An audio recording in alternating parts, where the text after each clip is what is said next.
Bonjour Stanislas Bertrand. Bonjour Richard.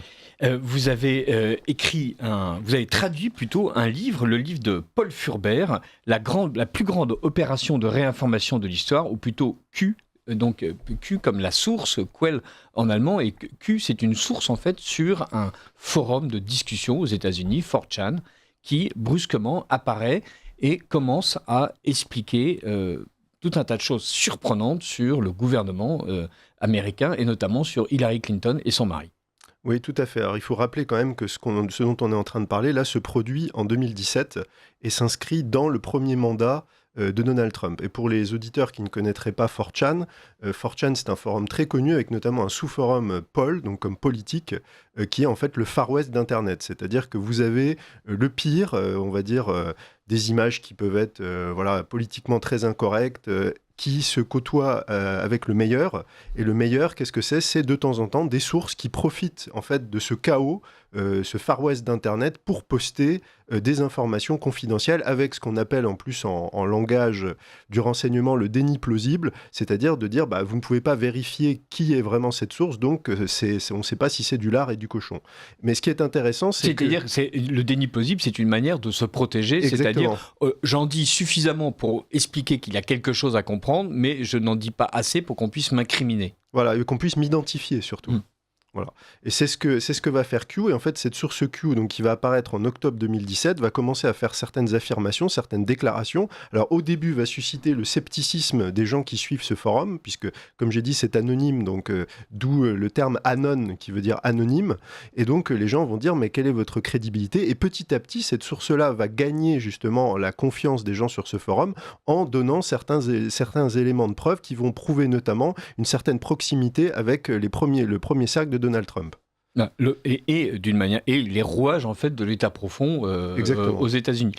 Ce forum de discussion, 4chan, vous le dites, c'est le Far West des États-Unis, le Far West de l'information, et les gens disent n'importe quoi. Ça ne veut pas dire qu'ils ne disent que des sottises, c'est-à-dire ils disent tout ce qu'ils ont envie de dire, ils publient les documents qu'ils ont envie de publier. En parallèle, il y a Julian Assange avec Wikileaks, donc on sent qu'il y a aux États-Unis une culture du document original, de la source vérifiable et probante, et surtout du partage de l'information qui est partagée non pas auprès des médias traditionnels, mais qui est donnée sur la place publique pour que s'en empare qui veuille, et pour que qui veuille puisse la commenter. Exactement. Alors, il y a aussi un point très important, c'est la liberté d'expression absolue. Il faut rappeler qu'aux États-Unis, il y a le premier amendement de la Constitution qui garantit une liberté d'expression totale sur tous les sujets. Donc, des sujets qui vous vaudraient de vous retrouver au tribunal en France peuvent être, je dirais, discutés librement sur ce type de forum. Et puis, il y a cette idée, comme vous avez dit, en effet, d'aller à la source. Et c'est ça qui est très intéressant dans l'opération Q. C'est une volonté de contourner tous les appareils traditionnels de réinformation, aussi bien les réseaux sociaux que les médias, que les partis, que les intellectuels. Et ce que dit la source Q, c'est que c'est une source au plus haut niveau du gouvernement, voire des services secrets. Alors, on n'est pas certain, ça peut être soit la NSA, soit le Secret Service, qui est chargé de la protection de la présidence américaine, qui réinforme directement le public, et en plus avec un langage, les lecteurs le découvriront parfois oblique, qui mérite un petit décryptage, et la source Q nous dit c'est pour contourner notamment les règles qui encadrent la divulgation du secret défense. Et donc, cette source Q raconte des choses sur la fondation Clinton, et elle met en avant le fait que la fondation Clinton est en fait dirigée par ce couple Clinton qui sont en fait extrêmement bellicistes, qu'il y a eu pendant la gouvernance Clinton et aussi pendant toute l'ascension d'Hillary Clinton dans sa tentative de devenir présidente des États-Unis, des propos absolument ahurissants qui ont été échangés sur les alliés des États-Unis, sur de possibles guerres qui pourraient être déclenchées. Autrement dit, qu'on a échappé, si j'ose dire, à une guerre quasiment à la Troisième Guerre mondiale en faisant en sorte qu'Hillary Clinton n'ait pas été, élue. Et ça, c'est quelque chose qui a beaucoup de substance et les gens découvrent avec étonnement la réalité, si j'ose dire, du couple Clinton. Oui, exactement. Ils découvrent les rouages de l'État profond, la trahison d'une partie de ce parti, notamment démocrate, qui a vendu les secrets des États-Unis, ou même Q parle beaucoup des donateurs, voilà, et des secrets d'État vendus aux plus offrants. Il parle notamment de l'Arabie Saoudite et du contrôle de l'Arabie Saoudite sur la vie politique américaine, qui est un sujet qui est très peu évoqué, mais qui est expliqué dans le livre. Et surtout, ce qui est intéressant, c'est que le livre montre les coulisses de cette candidature, de ce duel entre Clinton et Trump, avec des équipes de Trump qui sont présents sur Internet et qui vont justement diffuser toute cette réinformation sur Hillary Clinton pour faire capoter sa candidature. Donc il y a une illustration très concrète qui m'a intéressé en tant qu'éditeur et traducteur de cette guerre de l'information et comment le terrain d'Internet et même des forums obscurs, peu connus du grand public, en fait, peuvent en avoir un impact colossal sur la vie politique d'un pays quand même d'une grande puissance mondiale comme les États-Unis. Alors, vous dites peu connu du grand public en France. Voilà, en France, il y a le forum jeux vidéo que peu connaissent, même s'il y a des millions de personnes qui y collaborent. Aux États-Unis, 4chan, 8chan, ce sont en fait des millions d'utilisateurs. Alors, des millions d'utilisateurs total sur la plateforme, mais sur ces sous-forums comme Paul, c'est beaucoup moins de gens. Et en plus, comme il y a je dirais un nombre de sujets qui sont créés chaque jour, c'est en fait au départ, les gens qui suivent Q, c'est une poignée de personnes. Il y a Paul Farber qui est sud-africain, il y a des gens un peu partout, et en fait petit à petit ça va faire tache d'huile, et c'est ce qui est relaté dans le livre, c'est aussi l'explosion du phénomène Q qui va se diffuser d'abord aux États-Unis, puis dans le monde entier, et qui va faire tache d'huile. Et moi, je découvre ce phénomène en France en 2020, et je commence à écrire dessus en 2021. Donc, c'est quand même 3-4 ans après les faits, vous voyez. Donc, il y a vraiment un effet tache d'huile qui se produit avec ce phénomène. Alors, la source Q et les anonymes de 4chan, donc, que Paul Farber, qui est un journaliste, a suivi et a étudié. Donc, il est temps qu'on montre un peu à la caméra le livre. Donc, Paul Farber, la plus grande opération de réinformation, Q, la plus grande opération de réinformation de l'histoire, aux éditions du Temps retrouvé, donc traduite par vos soins, Stanislas Berton. C'est d'abord le fait de nous raconter comment un haut fonctionnaire, vraiment dans le premier cercle de l'État, balance sur les Clinton, comment les troupes de Trump s'emparent de la chose pour en faire une opération, évidemment, pas de manipulation de l'opinion publique, mais en expliquant à quel point ils ont raison de lutter contre Hillary et son mari. Et peu à peu, la source commence à balancer d'autres types d'informations, ce qu'on a appelé le Pizzagate, c'est-à-dire d'expliquer que, bien sûr, Hillary Clinton et son mari Bill sont des schnappants, sont des gens avides d'argent, sont des gens qui sont prêts à monnayer leur position de pouvoir pour faire en sorte, effectivement, de s'enrichir personnellement, mais en plus que ce sont des pervers sexuels. Et le Pizzagate, c'est l'idée qu'il y a un réseau au minimum de perversion sexuelle, voire de pédophilie, au cœur de Washington. Oui, absolument. Alors, le Pizzagate fait référence en fait à une pizzeria qui s'appelle Comet Ping Pong, qui est située dans une artère de Washington, et dont le gérant, qui s'appelle James Alefantis, en fait, publie, et c'est encore vérifiable aujourd'hui, ça a été archivé, sur son compte Instagram, je crois, des images vraiment dérangeantes. Alors, esprit sensible n'allez pas voir, qui mettent en scène vraiment des enfants. J'ai été consulter ça moi-même au moment où j'ai fait mes recherches sur le livre.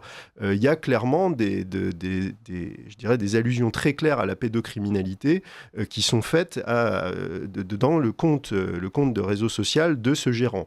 Et ça s'inscrit dans une affaire plus globale. Q parle par exemple de l'affaire Epstein, dont on parle beaucoup aujourd'hui, de ces réseaux de l'île d'Epstein. Q rappelle que Bill et Hillary Clinton ont fait plusieurs voyages en jet privé sans la présence de la protection rapprochée du Secret Service sur cette île. Voilà, il y a tous ces éléments-là qui sont rappelés, et Q fait le lien avec les trafics d'enfants à l'échelle internationale ou aux États-Unis. Aujourd'hui, il y a beaucoup d'Américains, et même ailleurs dans le monde, de simples citoyens, qui se demandent si Donald Trump, lui, ne pourrait pas être mouillé par l'affaire Epstein. Il y a une vraie question là-dessus, parce qu'on a retrouvé une liste de gens qui auraient donc profité des fêtes sordides que ce monsieur a organisées. Et voilà, on se demande si Donald Trump n'en faisait pas partie. Si, pour l'instant, donc la source Q n'en parle pas, est-ce que ça peut pas être est-ce que ça peut pas éveiller avait un doute quant à sa fiabilité. Est-ce que initialement on partait pas d'une vraie volonté d'informer les Américains sur ce qui pouvait se tramer de moins moral aux États-Unis, et est-ce que finalement c'est pas devenu un outil complètement politique et vicié? Alors sur la complicité éventuelle de Donald Trump, moi je me suis intéressé à ce sujet parce que dans le cadre des recherches sur ce livre, ce que j'ai découvert, c'est qu'on a des témoignages notamment du procureur de Floride qui dit que dès 2008, date de la première condamnation de Jeffrey Epstein, Donald Trump est le seul qui l'a aidé à faire inculper Jeffrey Epstein. Donc on a ce témoignage du procureur de Floride qu'on n'entend pas souvent repris. Et il faut rappeler aussi que Donald Trump est très proche du FBI, notamment par son père et son oncle.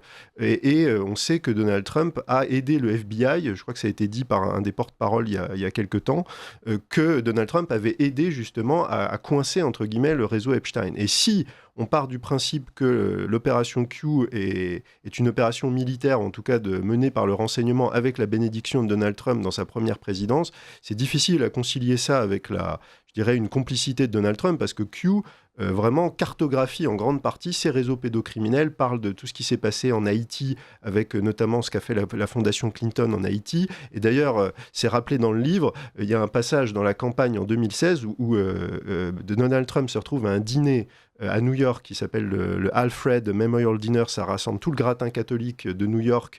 Il y a Clinton à côté de lui et il dit Hillary Clinton sait qu'il faut, connaît le proverbe africain qui dit qu'il faut tout un village pour élever un enfant. Elle est bien placée pour le savoir vu le nombre d'enfants qu'elle a pris dans des villages en Haïti. Il dit ça juste alors qu'elle est à côté de lui. Donc vous voyez, et Donald Trump a dit aussi à un moment, je voudrais rappeler ça aussi, Trump a soutenu Q, c'est-à-dire que plusieurs fois Donald Trump est interrogé sur Q. Il dit Q, oui, je sais pas trop ce que c'est, mais je sais qu'on a un point en commun, c'est que Q et moi, on n'aime pas les pédophiles.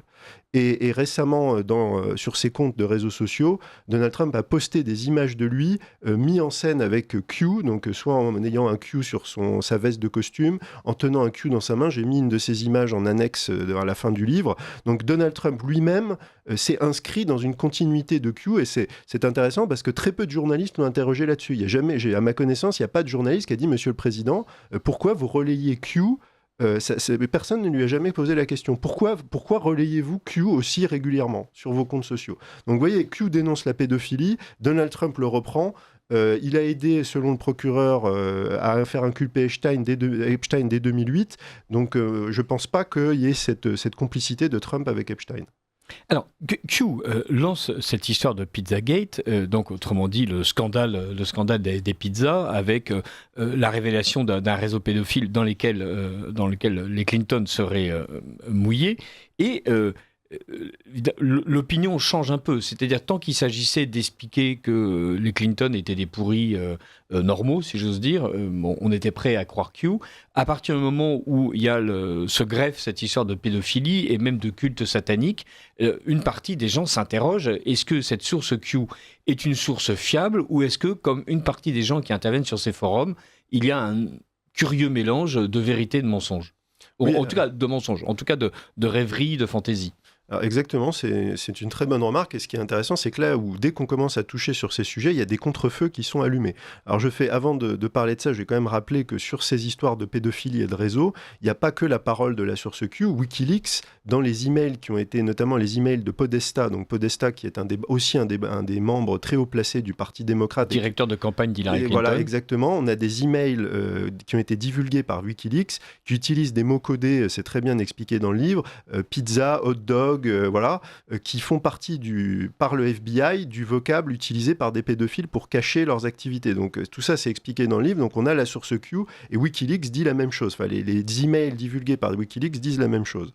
Et donc en effet, vous avez raison, là ça commence à prendre une autre dimension, et il y a un contre-feu qui est allumé, qui est très bien raconté dans le livre. C'est qu'il y a un gars qui est un espèce de déséquilibré qui va dans le fameux restaurant Comet Ping Pong, qui tire en l'air avec son fusil de chasse, et tous les médias de masse disent regardez jusqu'où peut aller la désinformation, mettre des vies en danger. Et en fait, tout d'un coup, le Pizzagate, qui commençait à être pris au sérieux, en fait, devient une dangereuse théorie du complot qui met en danger d'innocents restaurateurs à cause de déséquilibrés qui prennent tout ça au sérieux. Donc on voit qu'il y a un espèce de contre-feu qui est allumé par les médias, et c'est ce qui va se passer après, c'est ce qui est raconté à la fin du livre, c'est que l'opération Q va muter, on dirait début 2018, en QAnon. c'est souvent sous ce vocable-là que les gens le connaissent. En fait, QAnon qui n'existe pas, puisqu'il y a la source Q, et il y a les anons, les anonymes qui décryptent et qui analysent les messages de cette source. Mais le mouvement QAnon en tant que tel, Q n'a jamais dit « je suis QAnon », il n'y a jamais eu de mouvement QAnon en tant que tel.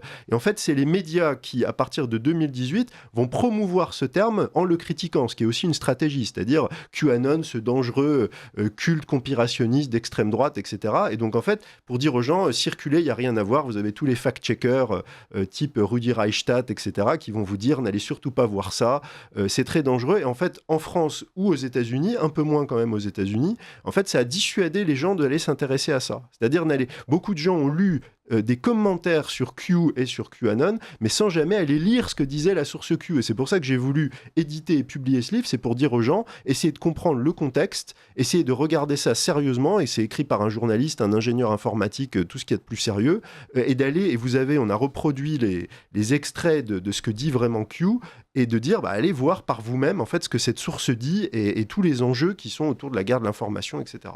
Alors, allez voir par vous-même, c'est quasiment le message de Q lui-même d'ailleurs, parce qu'on a l'impression qu'il donne quelques éléments, mais sa mission, si j'ose dire, c'est d'encourager les citoyens à explorer eux-mêmes l'information, à ne pas se contenter des discours officiels, à aller voir tous ceux qu'ils connaissent et pour enquêter en fait. Et donc le grand message de Q, c'est ne faites pas confiance aux grands médias, ne faites même pas confiance, si j'ose dire, aux médias de réinformation, sauf à Radio Courtoisie, mais faites vous-même vos propres recherches. Exactement, et ça bat en brèche totalement l'accusation de gourous complotistes qui laveraient le cerveau des gens, les radicaliseraient en les rendant à demi-fous, parce que Q dit toujours, moi je vous donne des pistes, je vous mets un éclairage sur des sujets que vous ne connaissez pas forcément, ou des personnes dont vous ne connaissez pas forcément l'identité ou l'importance, et ensuite allez faire vos recherches par vous-même. Et Q, c'est une invitation à la pensée critique. Et il y a un côté, les gens verront en lisant le livre, la façon dont les messages sont structurés, il y a vraiment la méthode socratique. C'est beaucoup de questions. C'est-à-dire, Q réinforme en posant des questions, en disant aux gens, allez voir par vous-même et interrogez-vous sur tel sujet. Il parle des migrants, il parle des antifas, il parle de Soros. Voilà, pourquoi Soros finance telle opération, d'où vient l'argent de sa fondation. Et c'est toujours sous la forme de questions. Donc, c'est pas un gourou qui prêcherait une vérité, c'est quelqu'un qui dit je vous pose des questions, à vous d'aller chercher les réponses. Stanislas Berton, en lisant Paul Furber, Q, la plus grande opération de réinformation de l'histoire, quelles sont les questions que vous vous êtes posées ou quelles sont les découvertes que vous avez faites ?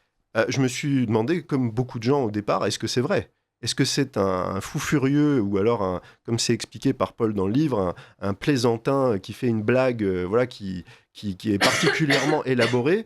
Et ce que j'ai découvert, c'est un moment, il dit une chose absolument incroyable, c'est qu'il dit « Beaucoup de gens qui nous gouvernent vénèrent le diable ». Moi, c'était la première fois que cette idée, je la voyais écrite. Et je me suis dit, est-ce que c'est vrai ? Est-ce que c'est du délire ? Et j'ai été creuser ça, j'ai été m'interroger sur quelle est vraiment la religion de nos élites, quelles sont leurs croyances religieuses, est-ce qu'il y a des choses qui font écho à ça ? Et je l'ai cité dans un de mes livres, dans un de mes essais. Voilà, vous avez quelqu'un, par exemple, comme Vladimir Poutine, qui dit à Valdai, l'Occident possède une religion inversée du satanisme pur et simple. Donc vous voyez, on commence à retrouver cette référence au diable, aux croyances des élites, et quand vous creusez, en fait, moi, c'est la première fois, quand j'ai étudié Q, que j'entendais cette idée affirmée de manière aussi claire.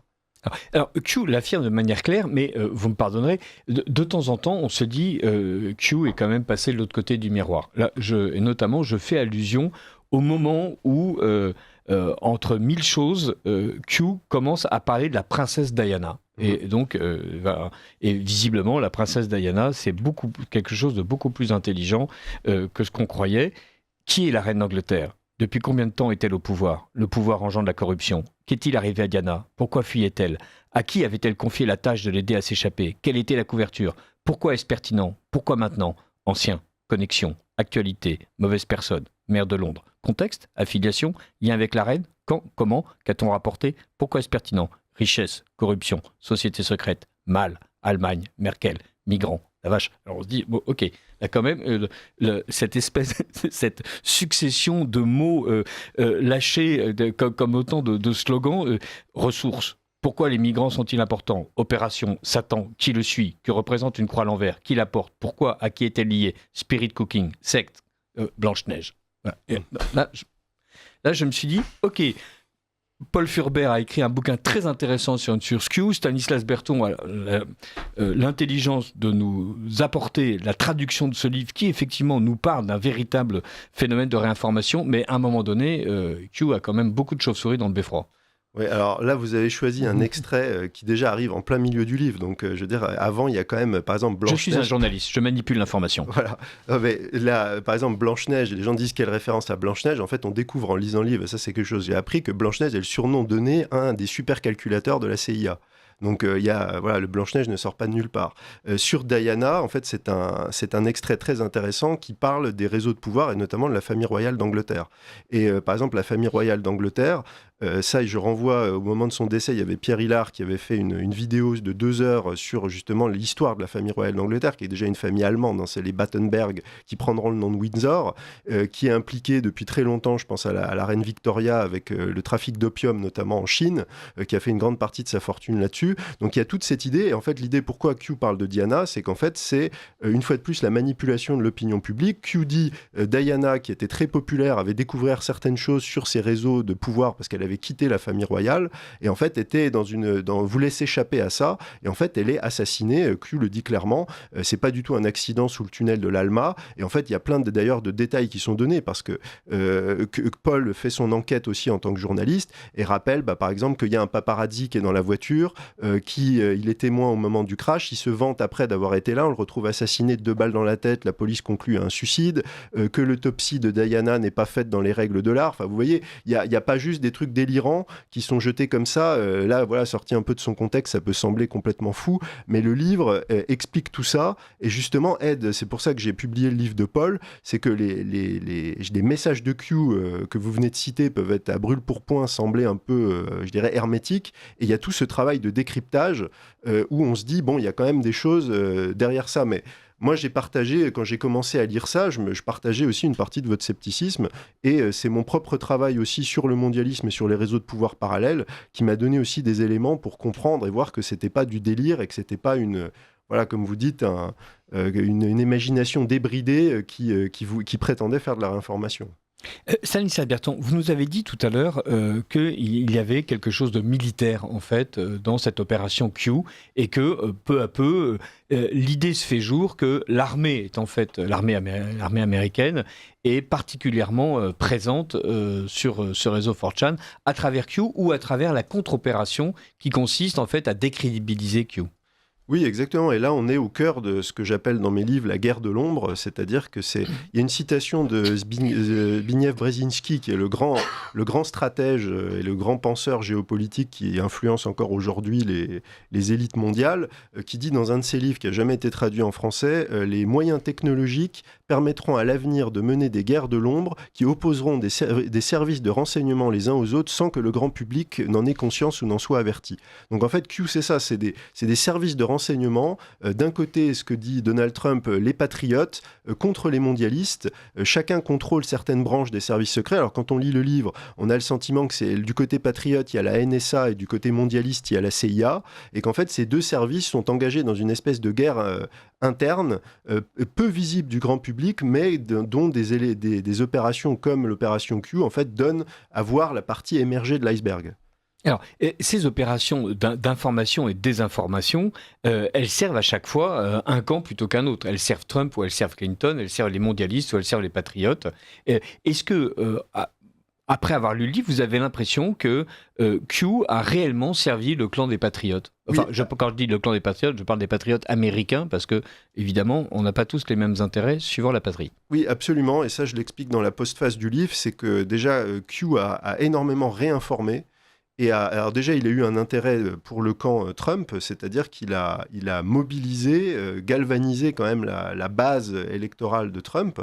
Et il a mobilisé les Américains en leur disant il y a une résistance au mondialisme, et surtout, ça c'est très bien expliqué par Paul, c'est que ça a désamorcé un risque de guerre civile. C'est-à-dire qu'il faut se remettre dans le contexte.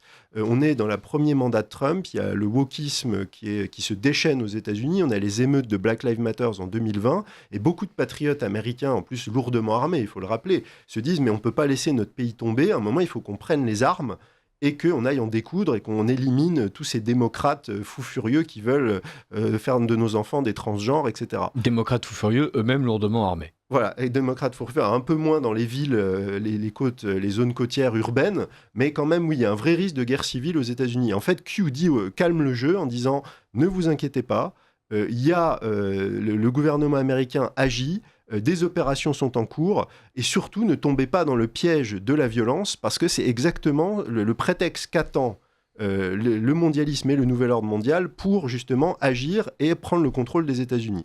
Et alors, quand on dit ça, il y a certaines personnes qui diront, mais en fait, ça, c'est le vrai but de Q, c'est d'endormir les Américains en leur disant, ne vous inquiétez pas, des forces secrètes du renseignement, de l'armée agissent, dormez bonnes gens, inutile de vous mobiliser. Et en fait, ça, c'est pas du tout ce qui s'est passé. C'est qu'au contraire, ça a donné confiance aux Américains de dire, du côté de Trump, du côté de l'armée, il y a quand même des gens qui font des choses, et donc nous, on va s'engager sur le terrain. Et ça, je l'explique dans la postface. Il y a eu vraiment un mouvement citoyen de terrain aux États-Unis, dans les écoles, au niveau des juges, au niveau des élections. On a toute une nouvelle génération politique qui a commencé à arriver à partir de 2017. Et en fait, Q est venu appuyer un mouvement de terrain et a quand même donné beaucoup d'espoir aux Américains, mais alors pas seulement, parce qu'en fait Q a été repris dans le reste du monde, et je peux en témoigner personnellement, les révélations faites par Q m'ont donné un petit coup de pouce dans mon propre travail, et m'a fait gagner du temps de recherche, puisqu'il m'a donné certaines pistes qu'ensuite j'ai creusées, et il a aidé des patriotes en France, en Angleterre, en Allemagne, et d'ailleurs le Q est un phénomène mondial. Vous avez des gens au Japon qui connaissent Q, vous en avez en Allemagne, vous en avez en France, il y a une communauté française qui est très active aussi. Donc en fait c'est un mouvement, vous avez raison de le souligner, qui était à destination des États-Unis et du public américain, avec les intérêts américains en particulier, mais qui par effet je dirais par extension, a quand même aidé à réinformer aussi beaucoup de gens dans le monde entier. On va rester avec vous, Stanislas Berton, et avec vous aussi, Richard de Sèze. On vous reprend dans un instant. C'est l'heure de la chronique d'Arthur de Vatrigan qui ensuite finira cette discussion avec nous. Ligne droite. Nous avons de la visite. Le face-à-face. Nous sommes donc avec Richard de Sèze, Arthur de Vatrigan et Stanislas Berton qui a donc rédigé la postface et traduit le livre de Paul Furber, Q, la plus grande opération de réinformation de l'histoire aux éditions du Temps retrouvé. Est-ce que vous l'avez lu, Arthur de Vatrigan ? Non, mais alors, en écoutant, je vais le lire. Ça m'intéresse beaucoup.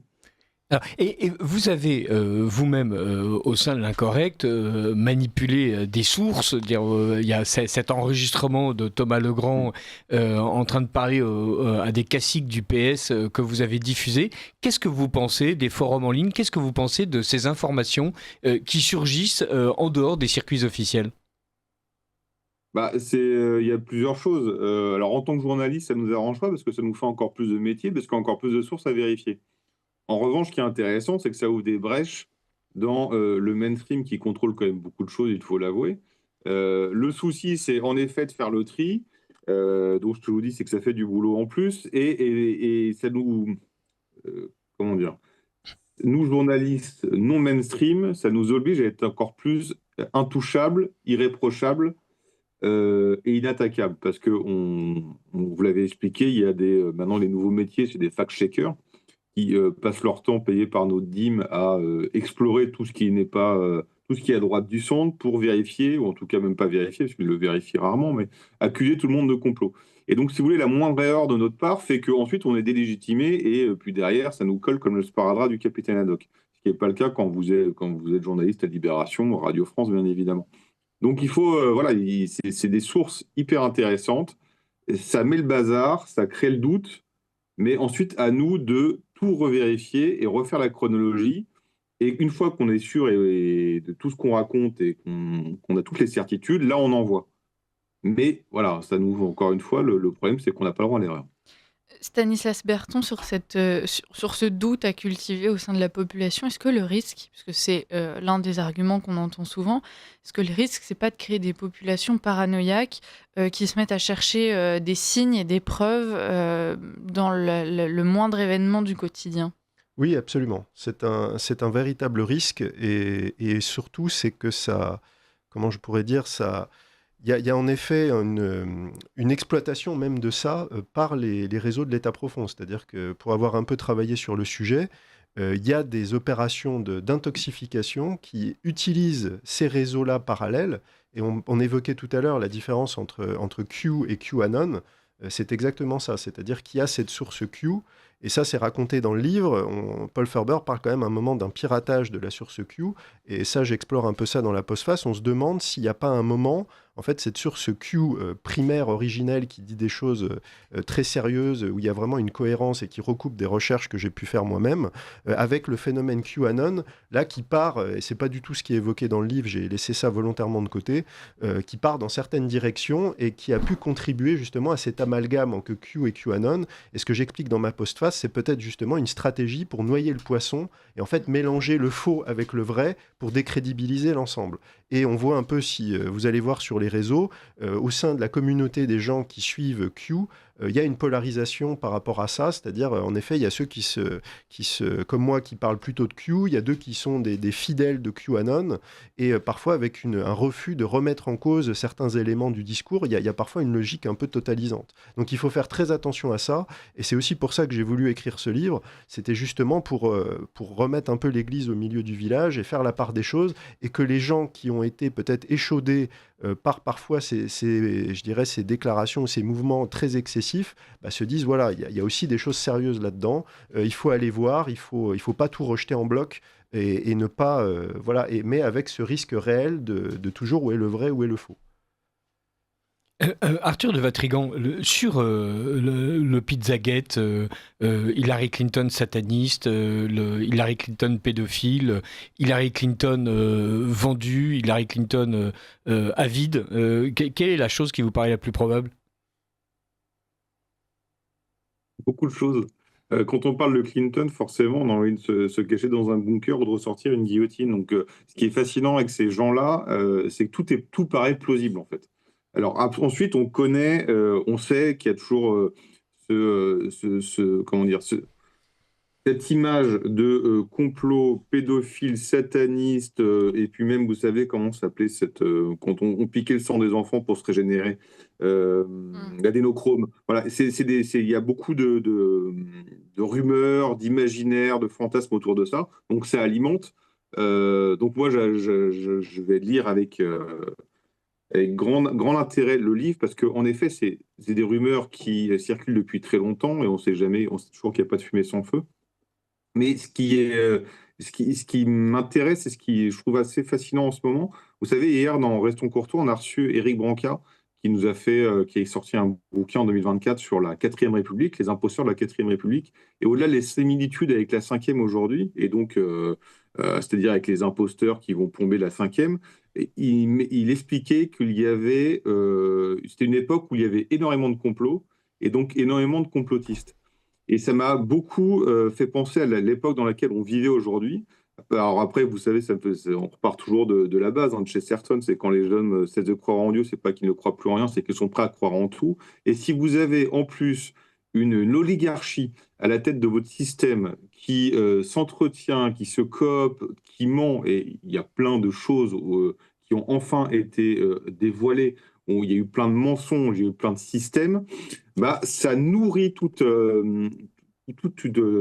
ça nourrit tout un imaginaire dont on a besoin, les Français, et puis pas que les Français d'ailleurs, là ça se passe aux États-Unis, mais aussi les Américains, pour essayer de comprendre, pour essayer de mettre des mots sur des choses qui leur échappent. En tout cas, ils relivent des choses douteuses, mais ils n'ont pas toutes les preuves, et ça nourrit tout ça. Donc d'un point de vue de ma curiosité, je trouve ça passionnant, d'un point de vue journaliste aussi, et pour revenir à votre question sur les Clinton, pour moi, tout est ouvert avec ces gens-là, mais vraiment tout. Stanislas Berton, ce qu'on comprend en lisant ce livre, donc Q, la plus grande opération de réinformation de l'histoire, c'est qu'en fait Q n'est pas une seule personne. Oui, très clairement, il y a une équipe, et c'est une équipe qui a des moyens vraiment militaires. J'en ai parlé avec quelqu'un dont j'ai traduit les textes dans mes essais, qui s'appelle Martin Guedes, qui est un des spécialistes de la communication, qui a dit, et il me l'a répété quand on échangeait sur les traductions, que pour lui, en tant que professionnel, là, une opération comme Q ne peut être montée que par un service d'État, et avec des gens qui sont au sommet de ce qui se peut faire en matière de communication, c'est-à-dire dans la façon dont les messages sont rédigés, dans les sujets qui sont abordés, dans la structure très particulière, dans la façon dont l'information est donnée. Vous avez lu un extrait tout à l'heure. Il me disait que ça, c'est pas possible que ça soit un gars dans son sous-sol qui ait eu cette idée et qui fasse cette opération sur plusieurs mois. Il y a vraiment quelque chose. Et ce qui est montré dans le livre, c'est qu'en plus, Q donne des informations et dit aux anons donc, qui le suivent, les anonymes sur le forum, vous allez voir comment ça va se recouper avec l'actualité. Et il y a un événement qui est extraordinaire, c'est la purge de novembre 2017 en Arabie Saoudite, donc Mohammed Ben Salman, qui arrête toute l'oligarchie mondialiste, et Q dit en fait c'est cette oligarchie mondialiste, notamment Al-Walid Ben Taal, qui était un des hommes les plus riches au monde, qui finançait les Clinton et qui a financé la carrière d'Obama, y compris dès qu'il était ses années étudiant, dit ces gens-là ont été arrêtés, et Q annonce cette opération, alors de manière détournée, quelques jours à l'avance. Alors avec des nuances, parce qu'en fait il ne peut pas bien sûr le dire tel quel, parce que ça serait violer la sécurité, enfin une opération militaire en cours. Mais en fait, quand vous revenez en arrière, lire le texte avec cette grille de lecture-là, vous vous rendez compte que tous les indices étaient dans le message. Et il y a des gens sur les forums qui disent moi je travaille dans le renseignement, ce que ce gars-là a fait, c'est extraordinaire, et c'est comme ça qu'on travaille. Donc il y a vraiment des éléments, et j'invite vraiment les auditeurs à aller regarder notamment ce passage sur l'Arabie Saoudite, parce que c'est vraiment passionnant, et vous avez là le cœur de cette guerre est annoncé par Q vraiment plusieurs jours avant. Ce qui est surprenant, c'est qu'on a l'impression qu'on est dans un monde où justement les gens ont plus facilement tendance à croire le monsieur tout le monde qui leur ressemble finalement et qui écrirait seul depuis son garage et donc a priori sans intérêt personnel, en tout cas d'ampleur comme pourrait le faire un vrai cabinet d'État. Et là, ce que vous nous dites, c'est que finalement, la source Q ressemblerait plutôt justement à un véritable organisme. Est-ce que ça ne devrait pas, encore une fois, susciter la méfiance chez ceux qui initialement suivaient le mouvement ? Oui, alors ça, c'est raconté dans les premières pages du livre. Les anons, qui sont des gens très critiques, hein, il ne faut pas... je veux dire, Q, il y a tout un corpus énorme de ce qu'on appelle les Q-proofs, les preuves de Q. Q annonce, ce qui fait qu'il gagne en crédibilité au début de ses messages en octobre, c'est qu'il annonce des choses très concrètes. Par exemple, en 2016, il y a plusieurs fois le compte Twitter de Trump qui saute. Q annonce ça, je crois, 2-3 heures à l'avance. C'est-à-dire, il dit dans quelques heures, il y a une attaque, le compte du président va sauter, et ça se produit 3 heures après. Donc déjà là, les gens se disent, ça c'est quelqu'un qui sait des choses. Il y a le passage avec l'Arabie Saoudite, il y a plusieurs fois, alors ça vient plus tard, où les anons sur le forum disent mais est-ce que Trump pourrait pas nous faire un signe, nous envoyer un message, et le signe vient. Enfin, il y a plein de choses comme ça qui sont relatées dans le livre, qui montrent que c'est pas juste. Il poste aussi des photos de l'avion présidentiel de Air Force One. Enfin, il y a vraiment des choses qui montrent qu'il y a cette proximité avec le pouvoir. C'est pas une proximité telle qu'à un moment donné, vous en parlez dans la postface, on se demande si Donald Trump et sa femme ne font pas partie en fait de l'équipe Q. Oui, parce qu'il y a un message très connu où Q dit « Seules 10 personnes ont la vision d'ensemble. Parmi ces personnes, seules 3 sont des civils. » Donc, et donc dans les civils, moi, mon hypothèse, c'est qu'il y aurait Donald Trump, donc il y aurait sa femme, Melania, et une troisième personne dont l'identité n'est pas connue. Ah, donc, mais là aussi, ça fait partie des choses qui sont à la fois terriblement excitantes quand on les livre, et en même temps, ça ouvre des abîmes de perplexité. Melania Trump, serait en fait une activiste du web acharnée à défendre la cause patriote américaine. Je pense que Melania Trump est quelqu'un qui est une personne brillante. Hein. Quand on regarde, dans le cadre de mon travail sur ce livre, j'ai étudié sa biographie. C'est quelqu'un, on la présente comme une potiche ou comme juste une jolie femme derrière Trump. C'est une femme absolument brillante qui de l'avis de certaines personnes, est en fait une conseillère très écoutée et très respectée de Donald Trump, et qui joue un rôle discret mais quand même réel en coulisses, et qui est une des voix que Trump écoute et en laquelle il a confiance. Et est-ce que la source Q est tarie ? Est-ce qu'elle continue à s'exprimer ? Vous nous dites en fait que cette opération Q, elle a lieu pendant le premier mandat de Trump. Vous-même, vous commencez à vous y intéresser en 2020, au moment de la traversée du désert de Trump. Voilà, pendant cette traversée du désert, Q a-t-il été totalement absent ? Est-ce que depuis Q a recommencé à parler ? Alors, il y a une distinction, alors ça fait l'objet d'un débat au sein de la communauté des Anons, c'est-à-dire, moi j'ai considéré dans le cadre du livre, et j'explique pourquoi dans la postface, qu'en fait il y a un Q originel qui va de octobre 2017 à janvier 2018. Qui correspond au travail de Paul Ferber, à la présence de Paul Ferber sur le forum. Et ensuite, après, Q continue de poster jusqu'en 2020. Avec une quantité invraisemblable de messages, il y en a plus de 4000, je crois. Ce qu'on considère comme le Q originel, c'est à peu près 300 messages. Donc il y a quasiment 10 fois plus, c'est d'une qualité très variable, avec des choses qui sont très discutables. Et en fait, Q s'arrête à partir des événements du 6 janvier, enfin un peu avant. Et je crois alors j'ai pas regardé récemment, mais il reprend, je crois, à partir de 2023, il y a encore quelques messages, mais voilà, aujourd'hui le mouvement est vraiment l'ombre de ce qu'il a pu être. Vraiment, le pic, en fait, ça a été entre 2018 et 2020, avec cette espèce de point d'orgue qui a été tout le débat autour de l'élection volée à Trump en 2020, les événements du 6 janvier, et j'explique dans ma postface que c'est peut-être pas un hasard. Et aujourd'hui, je ne vais pas rentrer dans ça parce que c'est un débat qui déchire la communauté des Anons, mais c'est des débats voilà, très spécialisés, internes. Et l'objectif de ce livre, c'était pas du tout de rentrer dans ce débat-là, c'était vraiment de faire découvrir l'opération Q au grand public français et francophone sur un sujet où il y a beaucoup de désinformation et on présente ça comme un truc complètement délirant. Et je voulais dire aux gens, non, voilà, il y a des choses vraiment intéressantes à aller voir sur ce sujet. Et l'objectif de ce livre, c'est surtout ça. Arthur de Vatrigan.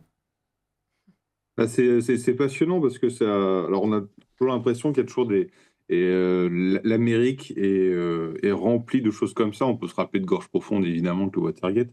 Mais il y a toujours deux camps qui s'opposent. C'est ça qui est fascinant. Et donc, alors aujourd'hui, le problème, c'est que je pense que ce qui va pas aider votre livre, c'est que Madame Candace Owens ajoute beaucoup de comment dire, un parapluie nucléaire de méfiance sur tout ce qui vient des États-Unis et qui est susceptible de donner des explications qui sortent du politique sur ce qui s'est passé avec les démocrates, sur des différents réseaux, sur des liens entre des affaires sordides et le politique. Donc ça va être le problème, ça va être Candace Owens. Mais en tout cas, moi, je trouve cette affaire fascinante et il y a toujours un fond de vrai dans toutes ces affaires-là. Alors, ce qui m'intéresse beaucoup, c'est la multiplicité des sources et l'original du départ qui est sur 300 messages et aujourd'hui 4000. C'est-à-dire qu'il y a toujours un système communautaire avec des gens qui prennent la relève. Et parfois, je ne sais plus dans quelles affaires il y avait eu ça, mais et parfois les sources d'après deviennent encore plus fiables que les premières. Comme c'est quelque chose de communautaire, il faut faire le tri, c'est ce que vous avez fait a priori dans votre livre, et ce qui est intéressant. Mais c'est quelque chose qui va pas forcément s'arrêter, parce que ça crée des adeptes, ça crée des vocations, et ça donne envie à des gens qui forcément n'aient pas forcément le courage d'y aller au départ, d'y aller avec d'autres informations. Donc on ne sait jamais quand s'arrête ce système-là, et en tout cas, je trouve ça passionnant. Oui, et puis ce qu'on peut se dire, c'est que dans tous les cas, quand on voit que le système médiatique et parfois politique s'attaque à ce genre de sources et d'informations, ça vaut au moins le coup de creuser un peu pour se demander pourquoi est-ce que justement ça les dérange. Oui, il faut toujours gratter, quoi.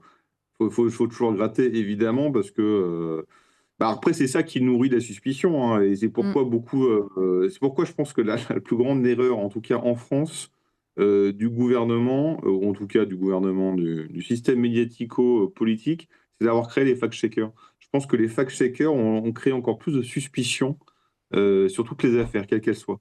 Et ça, je pense que c'est leur plus grande erreur, à mon avis. Je vous vois acquiescer, Stanislas. Ah bah oui, tout à fait. Je veux dire, ce qu'ils ont fait, c'est quand vous êtes un peu averti, c'est un peu comme BHL, c'est la boussole qui indique le sud, quoi. C'est quand vous avez Rudi Reichstadt qui vous dit ça, c'est une dangereuse théorie du complot d'extrême droite, bah, au moins ça veut dire qu'il faut aller voir, il y a sûrement quelque chose d'intéressant. Et donc vous avez tout à fait raison. Mais je voudrais revenir sur quelque chose que vous avez dit tout au début, c'est en fait le rôle de Q par rapport au circuit de l'information. Q le dit assez clairement et c'est une ambition très forte. En fait, Q dit notre objectif, c'est carrément de remplacer les médias. En fait, il dit à un moment dans un de ses messages, nous sommes les médias maintenant. Et ça fait écho, j'ai trouvé ça un écho plusieurs années plus tard dans la bouche d'Elon Musk, qui quand il rachète Twitter, dit en fait maintenant l'avenir c'est le journalisme citoyen. C'est-à-dire on va contourner complètement les médias traditionnels. Et en fait, on va avoir de la réinformation en direct. Et on voit qu'aujourd'hui, on est dans cette idée, alors ça ne te fait pas les affaires d'un média même comme Radio Courtoisie, mais de dire on va désintermédier. Et on voit aussi les débats politiques. Vous voyez, on parle du RIC, on parle de tout ça. Et ce que je trouve intéressant, c'est que Q, c'est la version de l'information, de cette idée même de démocratie directe. On va tout décentraliser, on va tout désintermédier. Et en fait, que ça soit l'information, la politique, on le voit même au niveau du religieux. Je fais beaucoup de conférences, il y a des gens qui me disent « Ah oui, mais moi, l'Église, je suis croyant, mais je ne veux plus l'Église, je veux un contact direct avec le Christ. » Vous voyez, je sens que la tendance de l'époque, et Q surfe sur ça, c'est de dire on va tout désintermédier, il n'y a plus de hiérarchie, c'est vraiment le producteur avec la source, avec le public en direct. Alors, sur le plan religieux ou même politique... En 10 secondes de Stanislas Berton. C'est pas du tout ce que je pense, mais en tout cas, Q illustre ce phénomène. Merci beaucoup d'avoir été avec nous. Chers auditeurs, vous pouvez tout désintermédier, mais quand même continuer à écouter Radio Courtoisie et à faire confiance aux maisons d'édition qui vous proposent, par exemple, comme Le Temps retrouvé, ce livre de Paul Furber, La plus grande opération de réinformation de l'histoire, donc sur la source Q, qui a été traduit par Stanislas Berton. Merci beaucoup. Merci Arthur de Vatrigan. À la semaine prochaine. Richard de Sèze, merci à vous aussi. Et bonne journée, donc Stanislas Berton. Merci beaucoup.